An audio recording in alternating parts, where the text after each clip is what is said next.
Maka ingat, meninggalkan sebagian dari Al-Quran dan Sunnah itu akan menyebabkan permusuhan, perpecahan yang tidak ada habisnya. Sampai kapan? Ila yaumil qiyamah. Sampai hari kiamat. Alif Lam Mim. Karena dia berharap dengan membunuh mereka masuk surga. Ini kelompok-kelompok yang menyimpang, yang mereka mengaku berpegang teguh dengan Al-Quran dan Sunnah, tapi tidak semuanya dipegangi. Yang cocok sama mereka, mereka ambil, mereka mengikuti pemahaman mereka, padahal di tengah-tengah mereka ada para saking. Seorang penghafal Al-Quran berakhir dengan membunuh Ali bin Abi Thalib. Niatnya mau masuk surga. Itu kadang-kadang makan sama tempe, sama nasi putih, sama sambal petis. Oh, tapi perasaan antum sedang ridho dengan takdir Allah Azza wa Jalla. Enak. Tapi antum makan di rumah, makan yang mewah, segala menu disediakan, tapi perasaan antum sedang penuh dengan masalah, nggak enak. Allah berjanji akan memberikan vonis. Wa nahsyuruhu yaumal qiyamati a'ma. Di dunia hidupnya menderita, di akhirat dikeluarkan dari kuburnya dalam kondisi buta. Jemaah rahimakumullah, kalau orang sejak lahir buta, itu mungkin ya udah menjadi kebiasaan buat dia hidup dengan kebutaan. Tapi bagaimana kalau antum tiba-tiba buta? Penderitaan akan semakin nyata. Orang-orang ini dikeluarkan dari kuburnya dalam kondisi buta, maka mereka bertanya kepada Allah Azza wa Jalla. Mereka mengatakan, qala rabbi lima hasyartani a'ma wa qad kuntu basira. Wahai Rabbku, kenapa kau bangkitkan aku dalam kondisi buta, sedangkan aku dulunya bisa melihat? Apa kata Allah? Qal kadzalika atatka ayatuna fanasitaha wa kadzalika al-yawma tunsa. Kata Allah, seperti itulah hukuman buat engkau. Datang kepadamu ayat-ayat kami, dibacakan kepada kamu petunjuk-petunjuk kami, tapi engkau abaikan, engkau lupakan. Maka hari ini engkau dilupakan. Wallah jemaah, kita butuh pertolongan Allah dan petunjuknya. Kenapa setiap kita sholat kita mengatakan ihdinas siratal mustaqim, tunjukkan kepada kami Allah jalan yang lurus. Jemaah rahimakumullah, berbincang tentang petunjuk Allah yang seharusnya kita berpegang teguh dengannya, Al-Quran dan Sunnah Nabi alaihi wasallam. Ketika di masa Nabi Musa, maka petunjuknya adalah Taurat dan sunnah-sunnahnya Nabi Musa alaihissalam.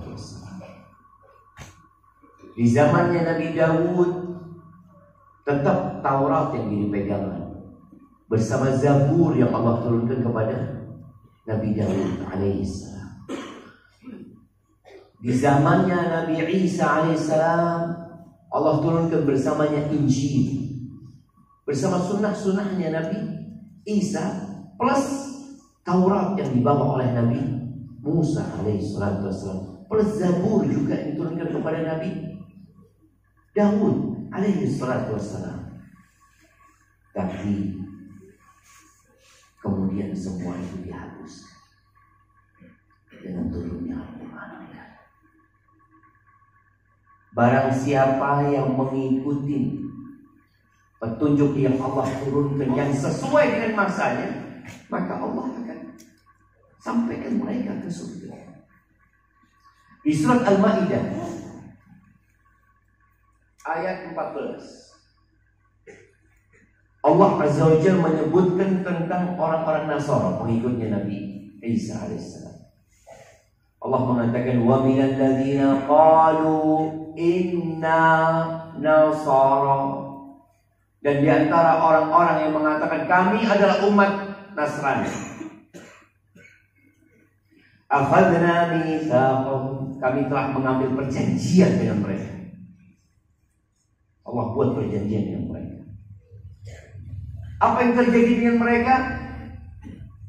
Fanasu hazzam mimma dzukiru, mereka melupakan dengan sengaja. Mereka mengabaikan. Apa yang diabaikan? Peringatan-peringatan sebagian peringatan-peringatan yang diberikan kepada mereka. Terus apa hukuman yang Allah berikan kepada mereka? Fa'aghrayna bainahumul adawata wal baghdha ila yaumil qiyamah. Gara-gara mereka melupakan dengan sengaja, yakni mengabaikan sebagian peringatan Allah yang diberikan kepada mereka dalam kitab yang Allah turunkan kepada mereka, Allah berikan hukuman kepada mereka. Allah timbulkan permusuhan dan kebencian yang akan menimbulkan perpecahan di antara orang-orang Nasrani itu. Sampai kapan? Ila yaumil qiyamah, sampai hari kiamat. Wa sawfa yunabbi'uhumullah bima kanu yasna'un. Allah akan berikan perhatian kepada mereka terhadap apa yang mereka kerjakan selama ini.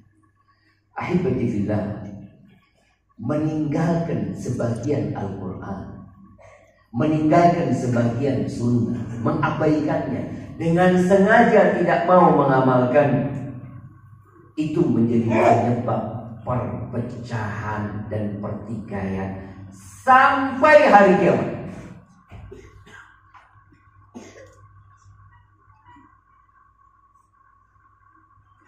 Kalau kita melihat munculnya kelompok Khawarij, mereka ini adalah generasi yang hidup di masa sahabat. Bayangin ya, Khawarij yang mereka kemudian datang ke kota Madinah membunuh sahabat Nabi Utsman bin Affan radhiyallahu ta'ala. Apa yang menyebabkan mereka tersesat? Mereka tidak mengikuti sebagian yang Allah perintahkan dalam Al-Quran dan sebagian yang Nabi alaihi salatu wasallam jelaskan dalam sunnah. Orang Khawarij kalau bicara ibadahnya, Nabi sudah mengasih tahu. Tahtiruna sholatakum ma'a sholati. Kalian kalau mau lihat sholatnya orang Khawarij dulu, nggak bisa dibandingkan dengan sholat kalian. Mereka lebih ahli ibadah. Kalau lihat bagaimana puasa mereka, ahli ibadah. Bagaimana mereka membaca Al-Quran, ahli baca Quran, suka baca Quran mereka. Jadi Abdullah bin Abbas ketika menjenguk mereka atau datang berdialog dengan mereka, itu melihat kelompok manusia-manusia yang tekun dan rajin ibadah. Tapi bagaimana mereka bisa memerangi Ali bin Abi Thalib? Bagaimana sebelumnya mereka membunuh Utsman bin Affan radhiyallahu ta'ala anhu? Karena mereka meninggalkan sebagian ayat-ayat Quran. Allah Azza wa Jalla mengatakan, ya ayyuhalladzina amanu athi'ullah wa athi'ur rasul wa ulil amri minkum. Wahai orang-orang yang beriman, taatlah kepada Allah dan taatlah kepada Rasul dan pemimpin-pemimpin kalian. Allah perintahkan dulu taat. Mereka nggak taat pada pemimpin. Lu pemimpinnya zalim, pemimpinnya melakukan kesalahan. Subhanallah. Nabi alaihi salatu wassalam sudah menjelaskan dalam sunnah. Alaikum bis-sam'i wa ta'ah. Kalian hendaklah taat patuh kepada pemimpin kalian. Wa in ta'ammara alaikum 'abdun habasyi. Walaupun yang jadi pemimpin kalian itu budak yang hitam dari Habasyah.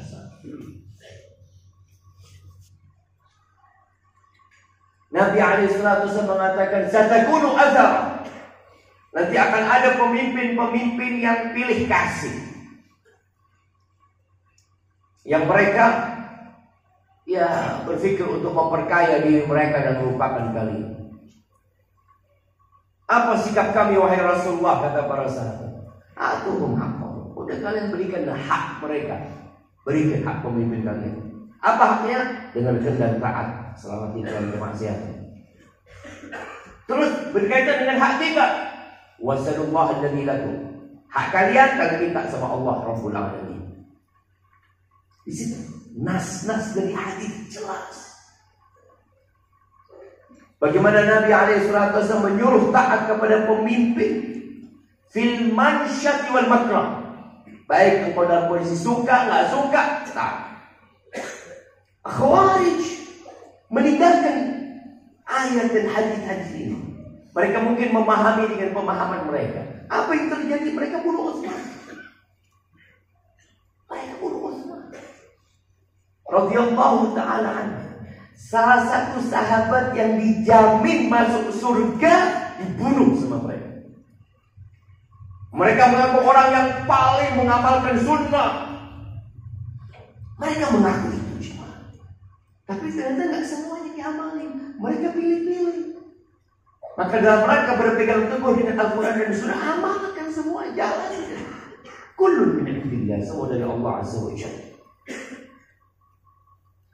Abdurrahman bin Muljam. Siapa yang kenal sama Abdurrahman bin Muljam? Abdurrahman bin Muljam ini, Masya Allah, penghafal Al-Quran Karim, guru Al-Quran. Ketika Umar bin Khattab radhiyallahu taala anhu, dia hidup tinggal di Madinah, Abdurrahman bin Muljam. Umar melihat orang ini, Masya Allah, tekun dia, ngajarin anak ngaji, belajar. Akhirnya Umar ngirim dia ke Mesir. Dikirim ke Mesir. Dan Umar pesan kepada gubernur Mesir, dekatkan rumahnya dengan masjid. Bikinkan rumah tempat pengajar Al-Quran. Ini orang, aku lebih utamakan engkau daripada aku sendiri. Aku ingin dia mengajarkan Quran di sana. Ngajar Quran di Mesir, jangan. Hafal Quran, ngajar Quran, tapi kemudian dia sedikit bertemu dengan kelompok Khawarij. Akhirnya dia membunuh Ali bin Abi Thalib.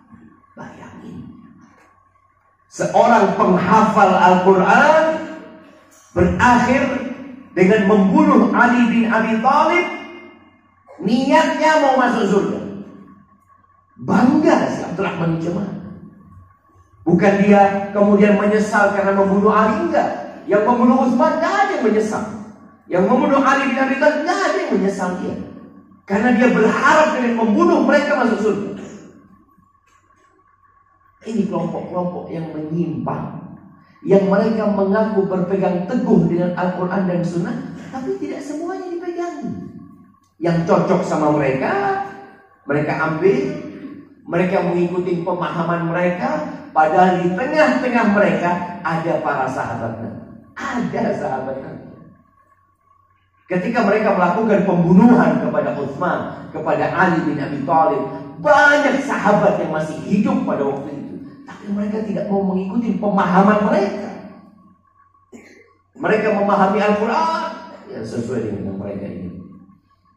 Maka ingat, meninggalkan sebagian dari Al-Quran dan Sunnah itu akan menyebabkan permusuhan, perpecahan yang tidak ada habisnya. Sampai kapan? Ila yaumil qiyamah. Sampai hari kiamat.